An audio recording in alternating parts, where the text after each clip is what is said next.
23 ఎన్నికలతో పాటు అది మొదటి ఓటమి మీది. రెండో ఓటమి పార్లమెంట్ ఎన్నికలలో గుండు సున్నా ఇచ్చారు. మూడోది కంటోన్మెంట్లో 3వ స్థానం ఇచ్చారు. 4వది జూబ్లీహిల్స్ ఎన్నికలు.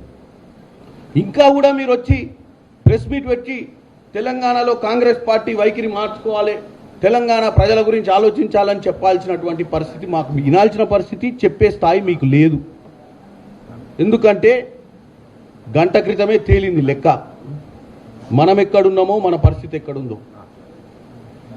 మా సోషల్ మీడియా కార్యకర్తలకు, మా సోషల్ మీడియా 4 గోడల మధ్యన పెట్టుకొని ప్రచారం చేస్తూ తప్పుడు ప్రచారం చేస్తున్న వాళ్ళందరికీ నువ్వు కృతజ్ఞతలు తెలియజేసినావు. నీకుందే సోషల్ మీడియా, నీకు ఏ మీడియా లేదు, నీకున్నదే సోషల్ మీడియా. నువ్వు గ్రౌండ్లో ఏం చేసేది లేదు, నీ కార్యకర్తలలో మనోధైర్యం లేదు, నీ కార్యకర్తలు ఈరోజు బూత్లో కూర్చునే పరిస్థితి కూడా లేదు. జూబ్లీహిల్స్ ఎన్నికలలో నీ కార్యకర్తలు బూత్లో కూర్చుర్రో లేదో కానీ నువ్వు వచ్చి ఈరోజు ప్రెస్ మీట్ పెట్టి నీ సోషల్ మీడియా గురించి చెప్తున్నావు. ఇప్పుడు బ్రహ్మాండంగా చేసిరు, సోషల్ బ్రహ్మాండంగానే చేసిరు. ఏది నిజం కాదు. నిజమేందా అంటే ఇలా జరిగింది నిజం. ఇప్పటిదాకా మీరు రోజు 4 గోడల మధ్యన ఈ స్క్రైబు, ఆ స్క్రైబు, ఆ వెలుగు, ఈ వెలుగు, వెలుగులేని వెలుగులు పెట్టి ఏం చేసిరు మీరు?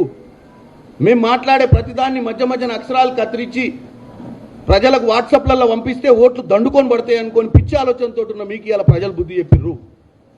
ఇప్పటికైనా కేటీ రామారావు గారు, హరీష్ రావు గారు, బీఆర్ఎస్ నాయకులందరికీ నాది ఒకటే విన్నపం, కన్స్ట్రక్టివ్ అపోజిషన్గా ఉండండి. ఎస్, మేము కూడా నేర్చుకున్నాం. ప్రతి ఎన్నికలు మేము ఈరోజు ఇంత సక్సెస్ఫుల్ ఎన్నికలు చేసినా కానీ ఈరోజు మాకు కూడా కొన్ని విషయాలు అర్థం చేసుకొని ముందుకు పోవాల్సిన అవసరం ఉంది.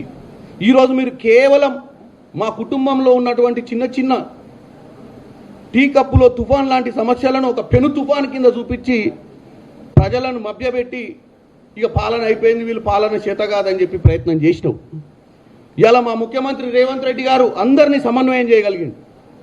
ఈ ఎన్నికకు ఆయన ఒక క్యాప్టెన్గా సక్సెస్ఫుల్ అయింది. అలా ఒక టీంని మా అందరినీ, ఒక వ్యవస్థను ఒక దగ్గరికి చేర్చి ఒక ఎన్నిక ఎట్లా చేయాలి, 3 సార్లు ఓడిపోయినటువంటి జూబ్లీహిల్స్ ఎన్నికల 407 బూతులలో ఏ విధంగా పనిచేయాలని చెప్పి ఇలా మా అందరికీ ఒక కొత్త అధ్యాయాన్ని నేర్పించాడు.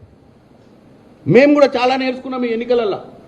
ప్రతిసారి ఎన్నికలల్లో ఓటింగ్ ప్యాటర్న్ నడిచేటప్పుడు కూడా ఎంతోమంది ఓటర్లు ఇవాళ జూబ్లీహిల్స్లో 48% ఓటింగ్ కావడానికి కారణం